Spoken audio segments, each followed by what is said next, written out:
Hi friends, hearty welcome to the third class. Today we have an outdoor class. Let us see how effective and good it is. Today I would like to introduce you three theories.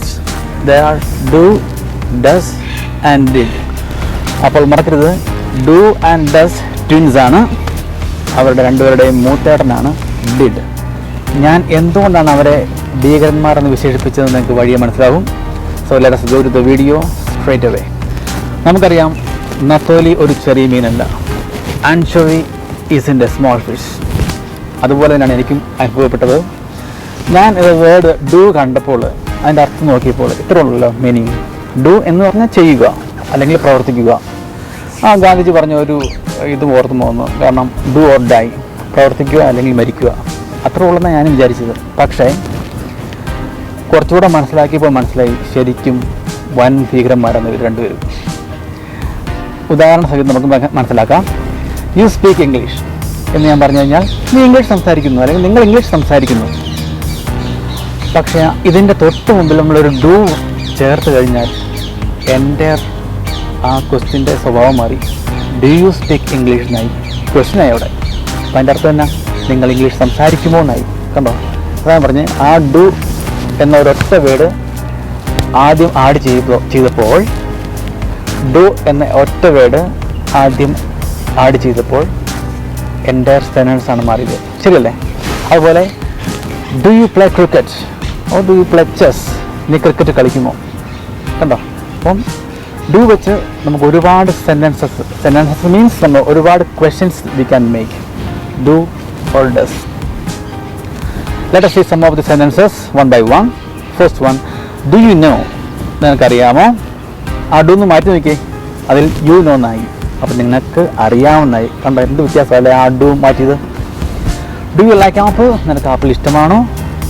Do മാറ്റിയിട്ട് you like apple, നിനക്ക് apple ഇഷ്ടമാണ്.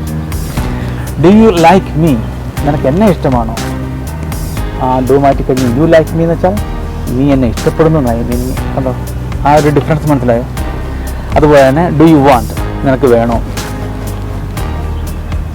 അതുപോലെ തന്നെ do you want, അതുപോലെ തന്നെ you want, നിനക്ക് വേണം. നമ്മൾ ആദ്യം തന്നെ പറയണം നിനക്ക് വേണോ, അത് യു വാണ്ട്. അതെ, do you have A dog, നിനക്കൊരു നായ ഉണ്ടോ? ഡു മാറ്റിയിട്ട് യു ഹാവ് എ ഡോഗ് എന്ന് വെച്ചാൽ നിനക്കൊരു നായ ഉണ്ടെന്നായി.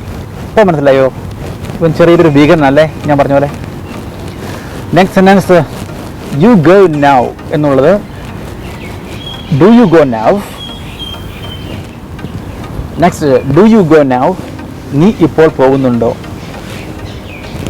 അതേ സെൻറ്റൻസ് നമ്മൾ ഡോണ്ട് ആക്കിയാൽ, ഡു എന്ന് ഞാൻ പറഞ്ഞു, ഡൂവിൻ്റെ ഒരു ദേഷ്യഭാവമാണ് don't, negative. So don't you go എന്ന് വെച്ചാൽ ഡോണ്ട് യു ഗോ നൗ, നീ ഇപ്പോൾ പോകുന്നില്ലേ. ഡു യു വാണ്ട് ഇറ്റ്, നിനക്കിത് വേണോ? ഡോണ്ട് യു വാണ്ട് ഇറ്റ്, നിനക്കത് വേണ്ടേ. ഡു യു സീ, നീ ഇത് കാണുന്നുണ്ടോ?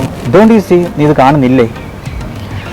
Do you think he is right, നീ വിചാരിക്കുന്നുണ്ടോ അവൻ ശരിയാണെന്ന്, അല്ലെങ്കിൽ അവൻ ശരിയാണെന്ന് നിനക്ക് തോന്നുന്നുണ്ടോ? Same, don't you think he is right, അവൻ ശരിയാണെന്ന് നിനക്ക് തോന്നുന്നില്ലേ.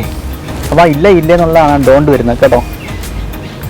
ഡു യു നോ ദാറ്റ്, നിനക്കതറിയാമോ? Don't you know that, നിനക്കതറിയില്ലേ.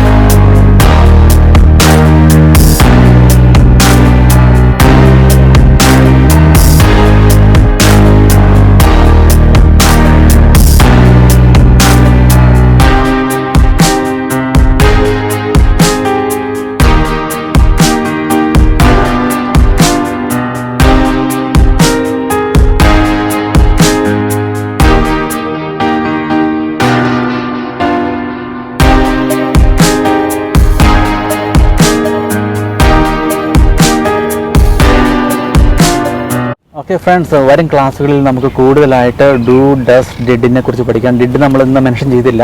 ഞാൻ ഈ ക്ലാസ് വളരെ ഷോർട്ടാക്കാൻ കാരണം ക്ലാസ്സിൻ്റെ ഡ്യൂറേഷൻ കൂടുന്തോറും നിങ്ങൾക്ക് പഠിക്കാനുള്ള ഒരു താല്പര്യം കുറഞ്ഞു വരും. അതുകൊണ്ട് വളരെ കുറച്ച് കാര്യങ്ങൾ നമ്മൾ ദിവസവും പഠിക്കുന്നുള്ളൂ. ദിവസവും അത് നിങ്ങൾ നോക്കി ഫസ്റ്റ് ക്ലാസ് തൊട്ട് 1, 2 ക്ലാസ് നന്നായിട്ട് നോക്കിയതിന് ശേഷം നിങ്ങൾ 3ാമത്തെ ക്ലാസ് നോക്കുക. എന്തെങ്കിലും സംശയം ഉണ്ടെങ്കിൽ നിങ്ങൾ കമൻറ്റ് സെക്ഷനിൽ രേഖപ്പെടുത്തുക.